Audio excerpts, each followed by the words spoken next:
Hello student, तो स्वागत है आपका हमारे YouTube channel my target by Maurya sir पे। तो आज हम लोग देखेंगे क्लास 10th का मैथमेटिक्स, जो कि एनसीईआरटी कहलाता है हमारा।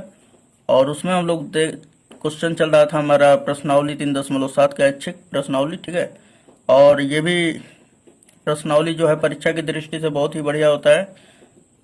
और इसे पढ़ लेना, यानी ऐच्छिक का मतलब होता है कि आप पढ़ लेने के बाद उसमें और थोड़ा सा विस्तृत ज्ञान, यानी कि उसे फैला के और भी मतलब कहाँ का अध्ययन हो सकता है उसके बारे में भी ये क्वेश्चन है, ठीक है। तो चलिए हम लोग इसे देख लेते हैं। प्रश्न संख्या अभी 5 हम लोग देखेंगे, और जो प्रीवियस वीडियो हमारे प्लेलिस्ट में पड़ा हुआ है, तो चलिए पढ़ लेते हैं हम लोग। तो दिया हुआ है कि एक त्रिभुज एबीसी में कोण सी बराबर 3 कोण B is equal to 2 into कोण ए प्लस कोण बी है।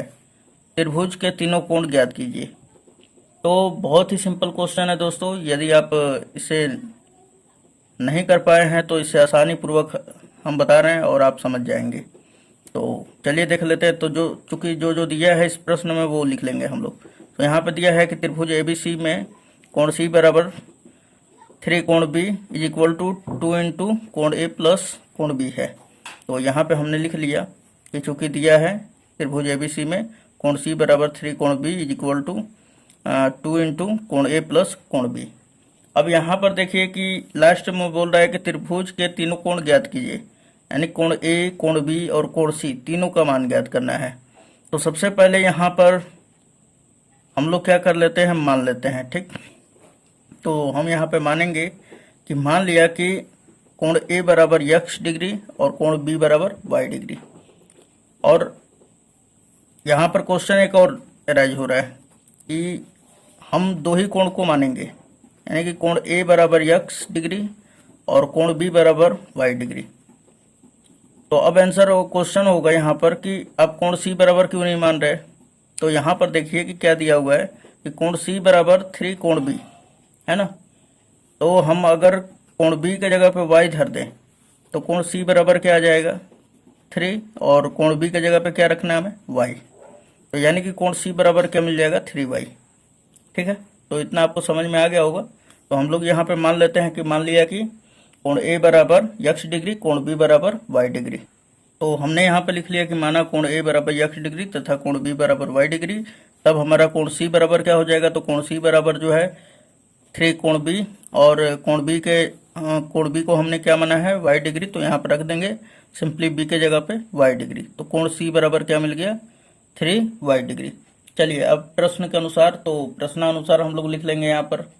तो हमने यहाँ पर लिखा कि प्रश्नानुसार। अब देखिए कि प्रश्नानुसार क्या दिखाई दे रहा है कि 3 कोण बी जो है इसके बराबर है।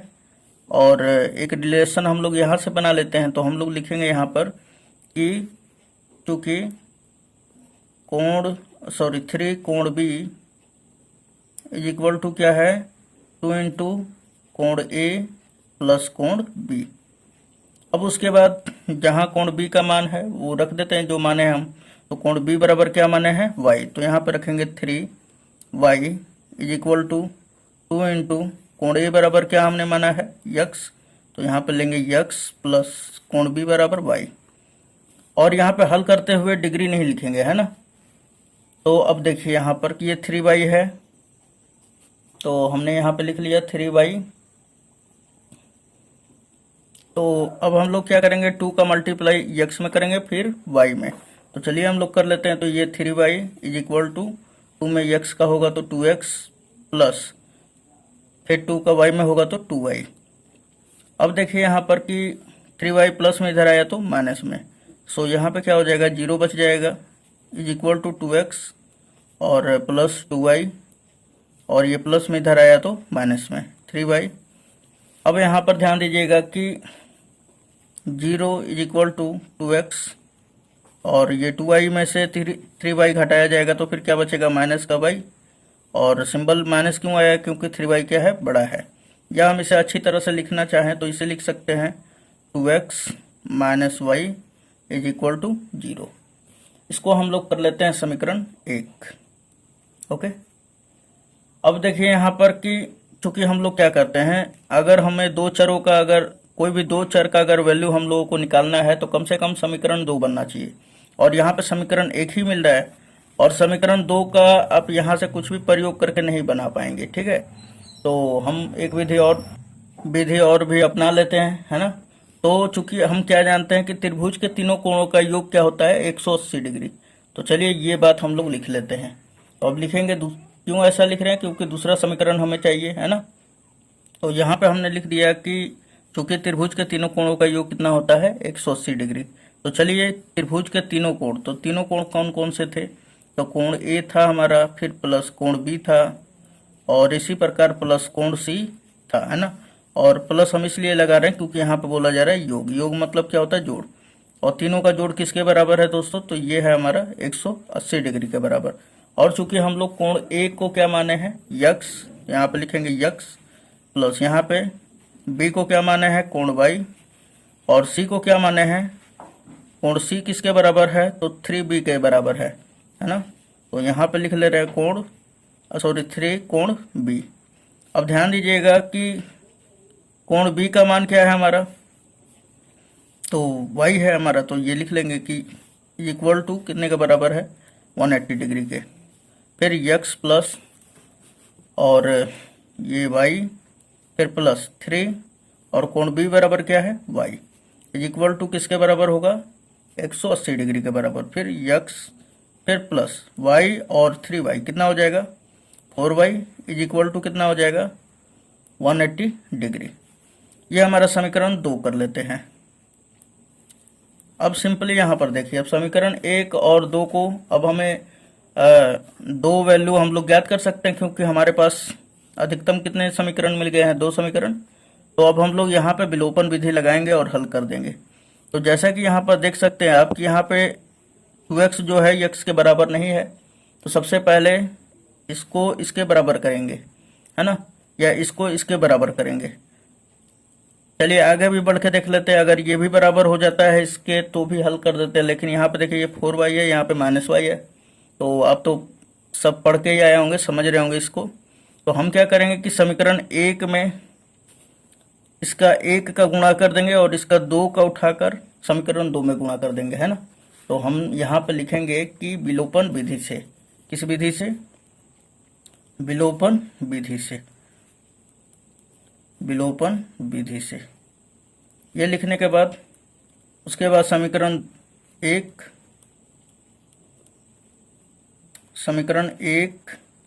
गुणे 1 माइनस 2 गुणे 2 कर देते हैं, ठीक। यानी कि समीकरण 2 में हमको x को 2x करना है तो 2 का गुणा करना पड़ेगा। इसका 2 उठाकर हमने समीकरण 2 में गुणा कर दिया। चलिए समीकरण 1 में 1 का गुणा करेंगे तो ये पूरा वैसे ही होगा। तो ये चलिए लिख लेते हैं 2x minus Y is equal to 0। उसके बाद समीकरण 2 में हमें 2 का गुणा करना है, तो चलिए इसमें गुणा कर लेते हैं 2x, फिर 4y में 2 का मल्टीप्लाई होगा तो plus 8y is equal to, इधर होगा तो 2 का मल्टीप्लाई तो 360। सॉरी यहाँ पे आपको अभी दिखाई दे रहा होगा, ठीक। हमने इसमें 2 का गुणा किया तो 2 का x में होगा तो 2x, फिर 2 का 4y में होगा तो plus 8y is equal to 180 degree का अगर 2 में होगा तो अब हम लोग ये सिंबल पार लेते हैं इस तरह, है ना। और जैसा कि यहाँ पे माइनस किया तो सिंबल बदल जाएगा, यहाँ पे माइनस आ जाएगा, ये भी प्लस है तो माइनस आ जाएगा, और ये भी प्लस है इसके सामने भी तो माइनस आ जाएगा। चलिए बताइए 2x जो है प्लस में, ये माइनस में तो कट जाएगा दोनों। अब ये माइनस का y और ये माइनस 8y है, तो 1y और ये 8y कितना हो जाएगा, minus 9y is equal to कितना हो जाएगा, फिर ये माइनस का 360, यानी कि 0 में जोड़िएगा तो उतना ही हो जाता है। फिर माइनस से माइनस कैंसिल आउट। उसके बाद ये 9 मल्टीप्लाई में इधर आएगा तो डिवाइड में। तो चलिए y बराबर हम लोग निकाल लेते हैं। तो यहाँ पर हम लिख लेंगे, इसलिए y इज इक्वल टू क्या हो जाएगा, 360 बटा में 9। चलिए इसको डिवाइड कीजिए, 9 चौके 36, है ना, 40 बार में। तो y इज इक्वल टू क्या आ गया, 40। अब y के मान को समीकरण 1 में रख देंगे। तो समीकरण 1 क्या दिया हुआ है, यहाँ पे लिखेंगे हम लोग समीकरण 1 से, समीकरण 1 क्या दिया हुआ है दोस्तों, तो समीकरण 1 हमारा दिया हुआ है 2x minus Y is equal to 0। तो y का मान हमारा कितना है, 40 इज इक्वल टू क्या हो गया, 0। और यहाँ पे समीकरण 1 देख सकते हैं, यहाँ पे हमने y का मान 40 रख दिया है। चलिए माइनस में उधर गया तो प्लस में, तो 2x बराबर ये मिला हमारा 40, 2 गुणा में इधर गया तो भाग में। चलिए हमने भाग कर दिया तो 20 बार में कटा, यानी x बराबर हमारा 20 डिग्री आ गया और y बराबर कितना आ गया हमारा, तो 40 डिग्री। चलिए तो अब बताइए कि कोण A बराबर क्या हो जाएगा, चूंकि त्रिभुज के तीनों कोण पूछ रहा है, कोण A बराबर क्या हो जाएगा,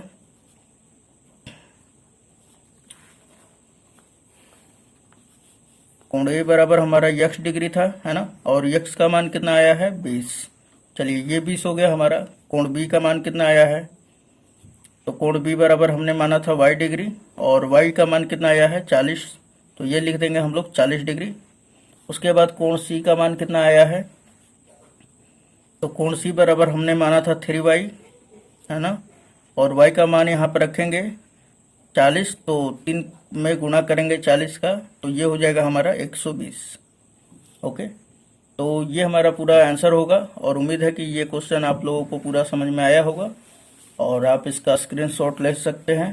तो ये कुछ इस प्रकार है, ये तो हमारा प्रश्न हो गया, ठीक, और ये पहला स्क्रीनशॉट, फिर नेक्स्ट ये यहाँ से दूसरा, और ये आगे ये हमारा तीसरा हो गया।